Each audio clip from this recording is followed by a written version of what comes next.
Pendant que ma fille aidait à servir le dessert, ma sœur a eu un petit sourire en coin et a lancé « Regardez-moi cette petite boniche en plein entraînement ». Mes parents ont ricané en arrière-plan. J'ai pris la main de mon enfant et je suis partie sans dire un mot. Le lendemain matin, ma sœur m'a envoyé un SMS « Ta carte ne passe pas. J'ai besoin de ces 400 €. J'ai souri et j'ai répondu. Ces moqueries m'irritaient de plus en plus à chaque fois, mais ce jour-là, j'avais atteint ma limite. Pendant des années, j'avais laissé couler. Chaque fois que ma sœur, Audrey, faisait une blague sur le fait que j'adorais jouer à la petite ménagère, ou que ma fille, Léa, était essentiellement un petit majordome en devenir, je riais avec eux, feignant de ne pas remarquer la condescendance et le mépris derrière le sourire. Mes parents riaient toujours eux aussi, ou pire, ils me lançaient ce regard comme si j'étais trop sensible. Ils disaient des choses comme « c'est sa façon d'être, c'est tout » ou « ne le prends pas personnellement, Camille, elle ne pense pas à mal ». Mais elle le pensait, elle l'avait toujours pensé. J'ai passé ma vie à essayer d'être le ciment de cette famille. J'apportais les tartes, je prenais les photos de famille, je m'assurais que les cousins restent en contact, et d'une manière ou d'une autre, cela s'est transformé en une situation où j'étais devenue la commodité de tout le monde. Ma sœur m'empruntait de l'argent tous les 2 mois. Mes parents comptaient sur moi pour les conduire partout, faire leurs courses, ou garder ses enfants quand elles n'avaient pas envie de s'en occuper. J'acceptais tout cela parce que je ne voulais pas que Léa grandisse sans famille. Mais ce déjeuner d'automne a tout changé. Léa et moi avions passé toute la matinée à cuisiner. Elle m'avait aidé pour tout, écraser les pommes de terre, foncer les pâtes à tarte, dresser la table. Elle était fière d'elle, rayonnante. Elle apportait chaque dessert dans la salle à manger comme s'il s'agissait d'un chef-d'œuvre dans un musée. Elle proposait à chacun une part de clafoutis quand ma sœur a levé son verre et a dit assez fort pour que toute la pièce entende « Regardez-moi cette petite boniche en formation ». Puis elle a ri. Ma mère a couvert sa bouche et a secoué la tête, mais elle a ri aussi. Mon père n'a même pas levé les yeux de son assiette. J'ai regardé Léa. Elle ne riait pas. Elle avait l'air confuse, blessée. Je n'ai pas dit un mot. J'ai pris sa main et nous sommes sortis directement par la porte d'entrée. Je pense que quelqu'un nous a appelés, mais je ne me suis pas arrêtée. Je n'ai même pas pris les restes que j'avais apportés. Nous sommes simplement partis. Ce soir-là, Léa et moi nous sommes blottis sur le canapé avec des croque-monsieur devant un film. Elle n'a pas demandé pourquoi nous étions partis, et je n'ai pas expliqué, certaines choses n'ont pas besoin d'être dites sur le moment. Le lendemain matin, alors que j'essuyais le plan de travail de la cuisine, le nom de ma sœur est apparu sur mon téléphone. Ta carte ne passe pas. J'ai besoin de ces 400 €. Aucune excuse. Aucune mention de la veille, juste l'argent. J'ai souri, non pas parce que c'était drôle, mais parce qu'elle pensait vraiment que j'allais continuer à me laisser marcher dessus. Ce qu'elle ne savait pas, c'est que j'étais allée directement à la banque après le dîner pour fermer le compte joint, celui que j'avais bêtement accepté de la laisser utiliser pour les urgences. Lorsqu'elle m'a dit qu'elle ne pouvait pas obtenir son propre compte, j'ai répondu « C'est fini. Débrouille-toi toute seule. » Puis je l'ai bloquée. Elle a dû appeler notre mère juste après car, pas 5 minutes plus tard, j'ai reçu un message d'elle aussi, quelque chose de vague sur le fait que la famille ne devrait pas se liguer les uns contre les autres pour un malentendu stupide. Je n'ai pas répondu. Ce n'était que le premier acte. Le compte était clos. L'argent était hors de portée. Mais je n'avais pas fini. Ensuite, c'était la voiture. Celle qu'elle empruntait toujours chaque fois que la sienne avait mystérieusement des problèmes. Et cette fois, quand elle allait demander, elle n'allait pas aimer la réponse. La voiture n'avait jamais vraiment été la mienne, du moins c'est ce que je commençais à ressentir. C'est moi qui l'avais achetée. Je payais l'assurance. Je gérais l'entretien. Mais d'une manière ou d'une autre, ma sœur la traitait comme une ressource partagée, au même titre que mon temps et ma patience. Chaque fois que la sienne était au garage, elle m'envoyait un SMS comme si c'était déjà décidé. Elle ne demandait jamais si cela m'arrangeait. Elle me disait simplement quand elle passerait la prendre. Après ce fameux déjeuner, après que le compte ait été fermé et que l'argent se soit tari, je savais que la voiture serait la prochaine étape. Je n'ai pas planifié cela comme une grande stratégie, j'ai juste arrêté de la proposer. 2 jours de silence ont passé, ce qui en soi était inhabituel. Puis, le vendredi après-midi, son message est arrivé. Elle disait qu'elle avait besoin de la voiture lundi, qu'elle avait un entretien d'embauche, que c'était important. Elle a terminé par un « merci », comme si l'affaire était entendue. Je l'ai lu une fois, puis une seconde, puis j'ai posé mon téléphone et je suis retournée plier le linge avec Léa. Je n'ai pas répondu. Le samedi matin, j'ai entendu frapper violemment à ma porte. Pas des coups polis, mais des martèlements. J'ai ouvert juste assez pour la voir debout, les bras croisés, déjà agacée. Elle a demandé pourquoi le compte était fermé et pourquoi j'agissais bizarrement. Je lui ai dit que je ne lui prêtais plus la voiture. Elle a ri, puis elle a demandé si j'étais sérieuse. Je lui ai dit que oui. Elle a demandé quel était mon problème ces derniers temps, disant que j'agissais comme si je me croyais supérieure à tout le monde. Elle a dit qu'elle n'avait pas le temps pour ça et qu'elle avait besoin des clés. Je n'ai pas argumenté. Je n'ai pas expliqué. Je n'ai pas évoqué le déjeuner. J'ai juste dit non. C'est là qu'elle a commencé à perdre les pédales. Elle m'a accusé de l'abandonner. Elle a dit que la famille ne faisait pas ça. Elle a dit que nos parents seraient furieux. Elle a dit que je la punissais pour quelque chose de petit et stupide. Je lui ai dit que j'en avais fini de servir de béquille sans être respectée. Elle a levé les yeux au ciel, m'a traité de dramatique et a ajouté que j'avais toujours été trop sensible. J'ai fermé la porte. Elle n'est pas partie tout de suite. Je l'ai entendue faire les 100 pas dans le couloir, je l'ai entendue marmonner. Puis elle a donné un coup de pied dans la porte si fort que Léa a levé les yeux du canapé. Après cela, les bruits de pas sont descendus dans l'escalier. 10 minutes plus tard, mon téléphone s'est éclairé avec des appels de ma mère. Je n'ai pas répondu. Les messages vocaux ont suivi. Elle disait que ma sœur était bouleversée, qu'elle ne comprenait pas ce qui se passait, que je devrais réfléchir à la façon dont cela affectait la famille. Ce mot, encore une fois, famille. Il était toujours utilisé quand on attendait de moi que je renonce à quelque chose. J'ai renvoyé un seul SMS, j'ai dit que j'avais besoin d'espace et que je ne prêterais plus ma voiture. C'était tout. Cela aurait dû être la fin de l'histoire. L'argent coupé, la voiture retirée, les limites fixées. Mais ma sœur n'accepte pas les changements silencieux. Elle a besoin d'un public. Et quand elle a réalisé qu'elle n'obtiendrait pas ce qu'elle voulait de moi, elle a décidé de faire son spectacle ailleurs. Elle a attendu qu'il y ait du monde. Le dîner d'anniversaire de mariage de mes parents avait lieu le week-end suivant dans un bon restaurant. Tout le monde sur son 31, une scène parfaite, et elle savait déjà que Léa serait là. Ce dîner d'anniversaire était censé célébrer les 38 ans de mariage de mes parents. Ma mère avait réservé 2 mois à l'avance, comme s'il s'agissait d'un mariage. Elle m'avait dit exactement à quelle heure arriver et ce que Léa devait porter. Elle m'avait demandé si je pouvais, s'il te plaît, garder les choses normales. C'est comme ça qu'elle l'a formulé, garder les choses normales, comme si tout ce qui s'était passé ces 2 dernières semaines n'avait été qu'un coup de vent que j'étais censée ignorer. J'ai accepté de venir pour Léa. Elle était encore pleine d'espoir, impatiente de voir tout le monde, demandant sans cesse si son cousin serait là, parlant de donner à ses grands-parents la carte qu'elle avait fabriquée avec des feuilles pressées. Elle s'était même exercée devant le miroir à faire un petit discours sur la fierté qu'elle avait pour eux.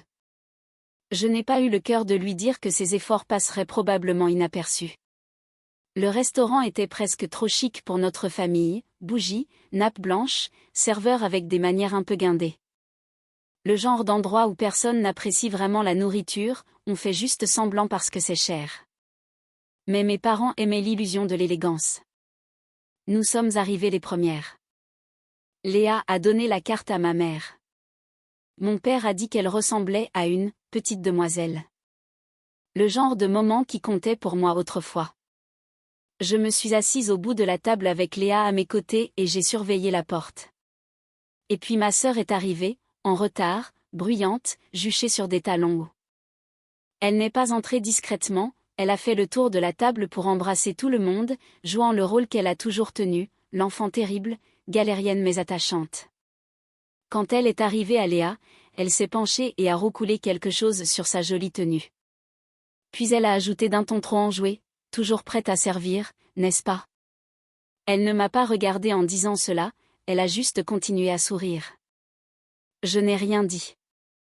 Léa s'est remise à dessiner sur sa serviette en papier. Le dîner a commencé calmement. Mes parents se sont extasiés sur leur première rencontre. Ma mère a montré des photos floues sur son téléphone.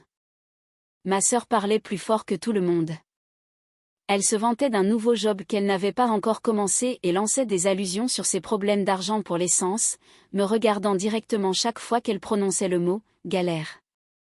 J'ai gardé la bouche cousue, pas parce que j'avais peur, mais parce que je ne voulais pas gâcher la soirée de Léa. Mais le dessert est arrivé.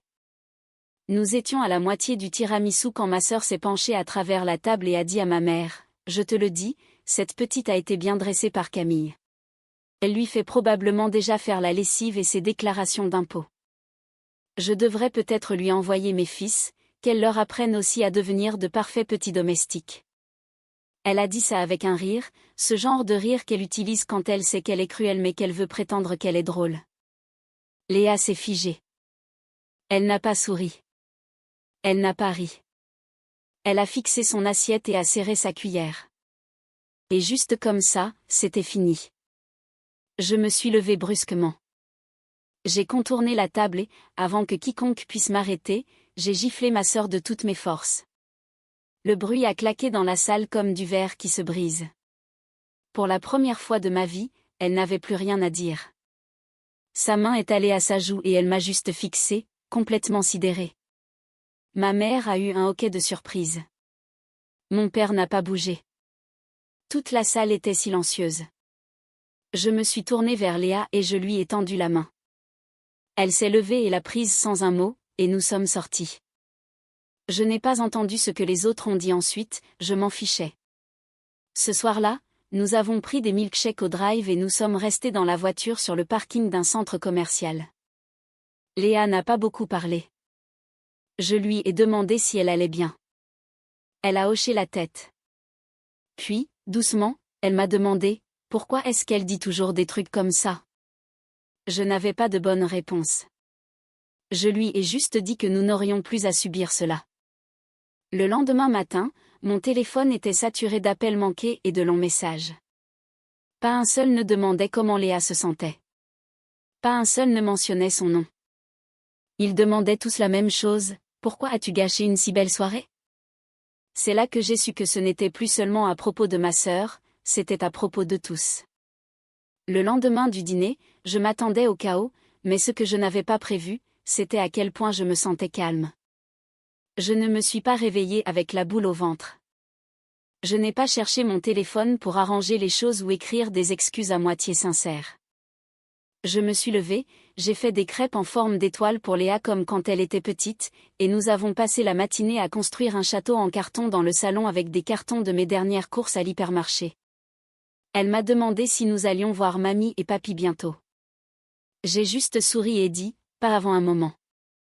Cela lui a suffi. Mais bien sûr, les messages de ma mère sont arrivés, nous devons parler.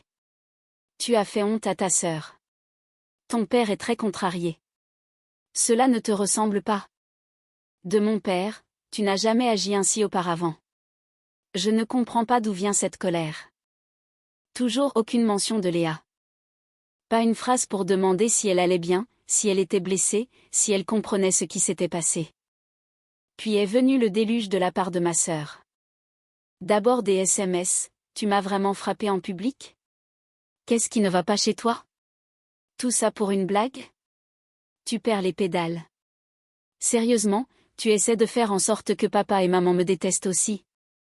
Puis, vers midi, une demande de remboursement sur une application bancaire, 286 €, ma part pour le dîner. Je l'ai regardé, pendant un instant, je n'ai même pas ressenti de colère. C'était tellement prévisible.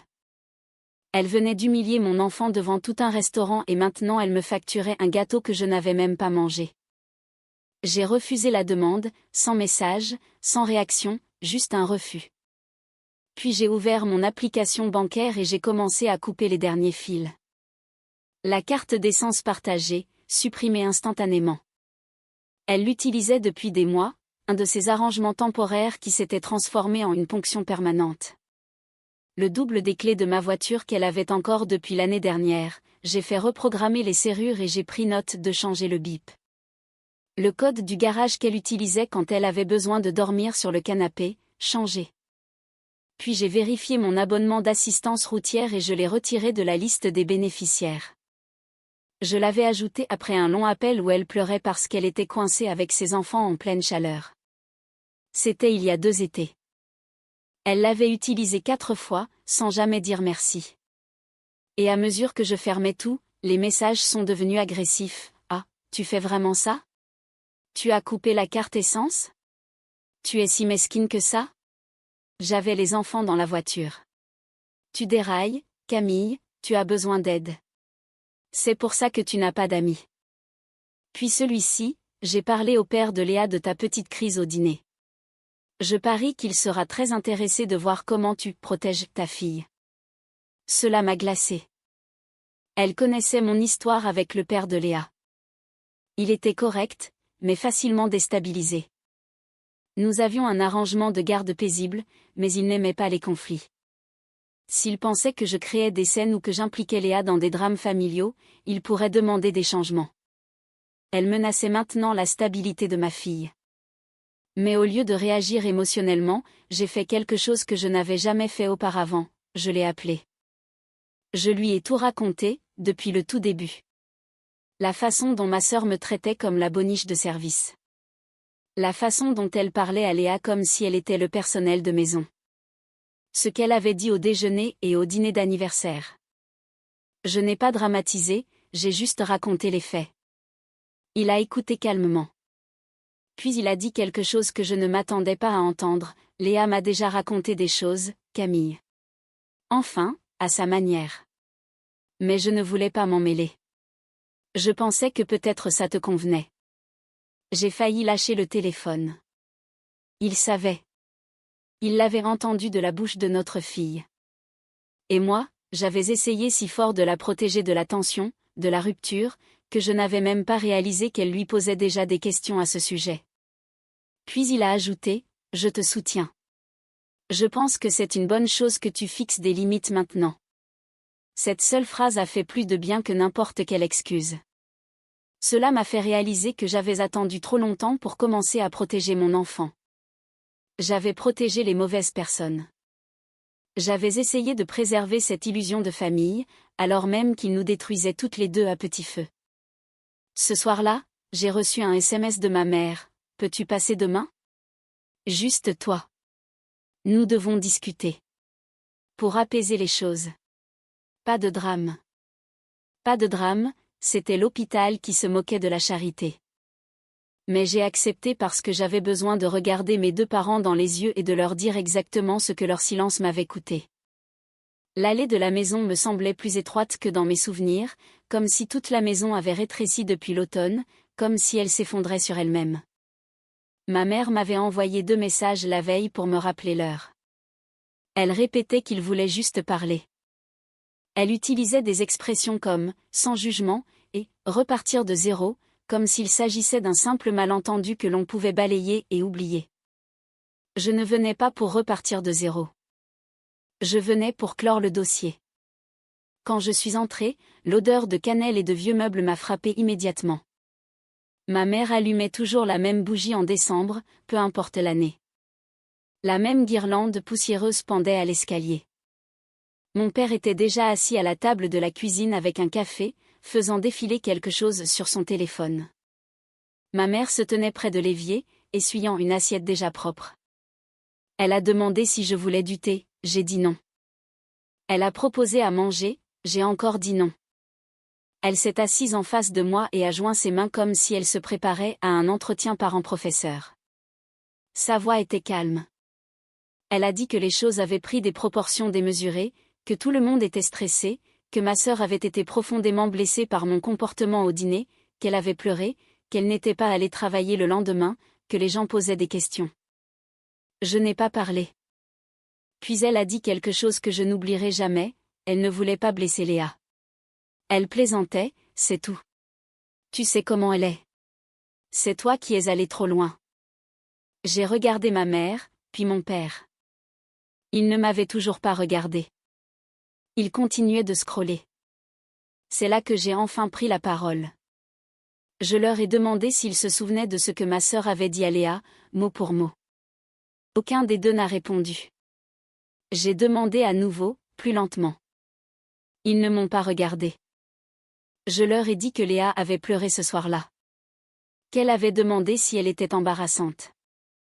Qu'elle ne comprenait pas pourquoi sa tante se moquait d'elle alors qu'elle essayait juste d'aider. Qu'elle avait jeté la carte faite main qu'elle leur avait donnée, l'avait déchirée en 4 morceaux avant de la mettre à la poubelle avant de se coucher. Toujours aucune réaction. Je leur ai dit que cela ne concernait pas un seul dîner ou un seul commentaire, que cela durait depuis des années.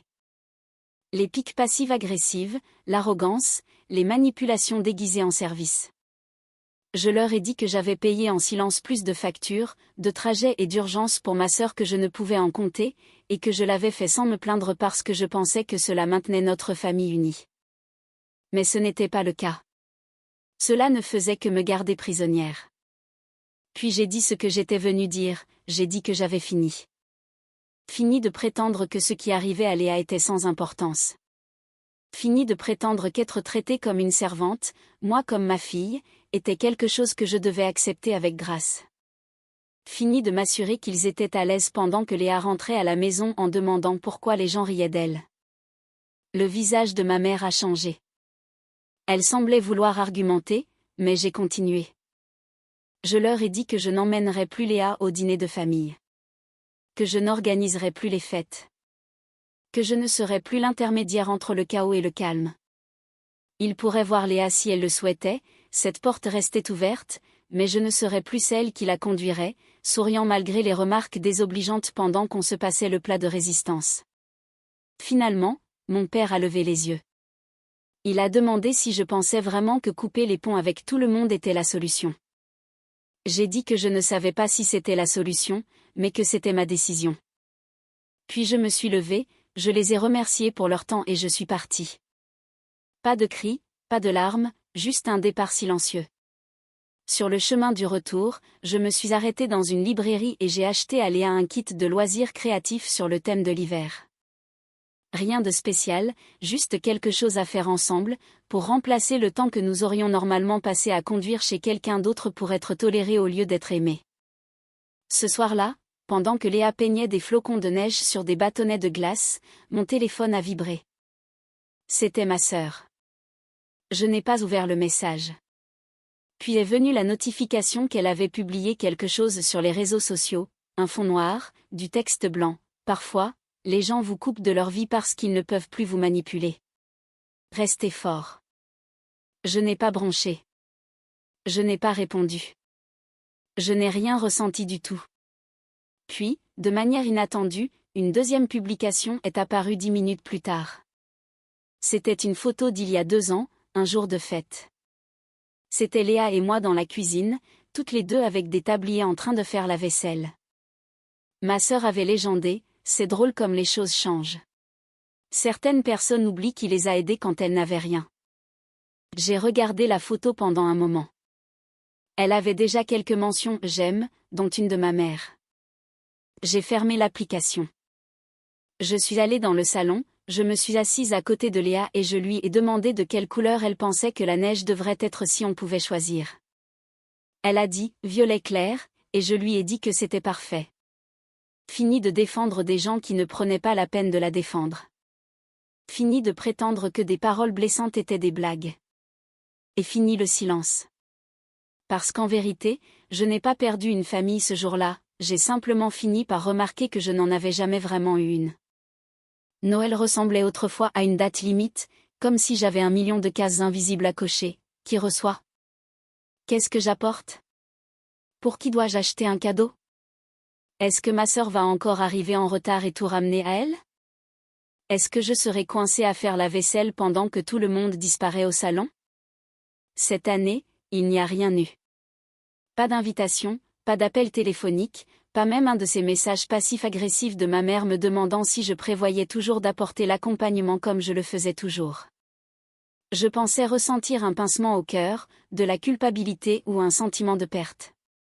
Mais la vérité, c'est que ce Noël a été calme, paisible. Léa et moi avons fait des brioches à la cannelle, nous avons ouvert nos cadeaux en pyjama et nous avons passé la majeure partie de la journée à construire une cabane avec des couvertures dans le salon. Je lui ai offert un petit coffret d'aquarelle, et elle a passé l'après-midi à peindre des scènes de neige en fredonnant des chansons d'un film qu'elle avait vu la semaine précédente. Elle n'a pas posé de questions sur sa grand-mère, sa tante ou son cousin. Elle ne les a même pas mentionnés. Cela m'a dit tout ce que j'avais besoin de savoir. Dans les jours qui ont suivi, j'ai reçu une seule chose, une enveloppe blanche banale dans la boîte aux lettres. Pas d'adresse d'expéditeur. À l'intérieur, une simple carte bon marché que ma mère achète généralement en gros. Elle n'avait écrit qu'une seule phrase à l'intérieur, « J'espère que tu retrouveras tes esprits. Tu fais toujours partie de cette famille. » C'était tout. Aucune question sur Léa. Aucune mention de ce qui s'était passé. Aucune reconnaissance. Juste un rappel qu'à leurs yeux, c'était moi qui étais partie, non pas parce que j'avais été maltraitée ou parce que ma fille avait été humiliée, mais parce que j'avais en quelque sorte perdu pied avec la réalité et que je devais revenir en rampant de moi-même. J'ai mis la carte dans un tiroir à côté de vieux reçus et de coupons périmés. Je n'ai pas répondu. Je n'ai pas non plus crié ma rage. Je n'ai rien ressenti. Pas parce que cela n'avait pas d'importance, mais parce que j'avais enfin cessé d'attendre quoi que ce soit de différent. J'avais passé des années à croire que si je travaillais assez dur, si je maintenais la paix, si je restais utile, peut-être qu'ils me traiteraient avec le même respect que je leur accordais. Mais le respect n'avait jamais fait partie du contrat. C'était l'obéissance, la soumission, la disponibilité qu'ils voulaient. Ils me voulaient là, mais seulement si je gardais la tête basse, seulement si je riais à leurs blagues, seulement si je laissais ma fille être un accessoire dans leur petite pièce de théâtre, la nièce serviable. La petite fille silencieuse qui ne s'offusquait pas d'être moquée pendant que les autres ne faisaient rien pour l'arrêter. Mais une fois que je suis sortie de ce rôle, ils n'ont pas cherché à savoir pourquoi. Ils m'ont juste réattribué le rôle de la méchante. En janvier, ma sœur m'a bloquée. Ce n'est pas que j'avais essayé de la contacter, mais je l'ai remarqué quand je ne pouvais plus voir son profil. Une amie m'a envoyé un message à propos de quelque chose qu'elle avait publié, une autre citation, cette fois sur Instagram. Certaines personnes ne guérissent pas parce qu'elles sont accros au sentiment d'être offensées. Laissez-les partir. Une autre encore, quand vous perdez des gens faux, vous ne perdez rien du tout. Et enfin, une qui m'a fait rire aux éclats, je coupe les ponts avec les gens toxiques pour ma propre paix. Désolé, pas désolé. Il n'y avait pas de nom, mais il n'y avait pas besoin d'en avoir un. Je n'ai pas répondu. Je ne lui ai pas dit qu'elle se trompait de sens. Le fait est que je n'étais plus en colère. Je ne m'accrochais plus à rien. Ce que je ressentais, c'était de la liberté. J'ai commencé à remarquer de petites choses, comme la façon dont Léa avait arrêté de sursauter quand elle faisait une erreur. Comment elle parlait plus librement quand elle jouait, comme si elle ne craignait plus que quelqu'un fasse une blague à ses dépens. Elle a commencé à dessiner davantage, à sourire plus, à rire plus fort.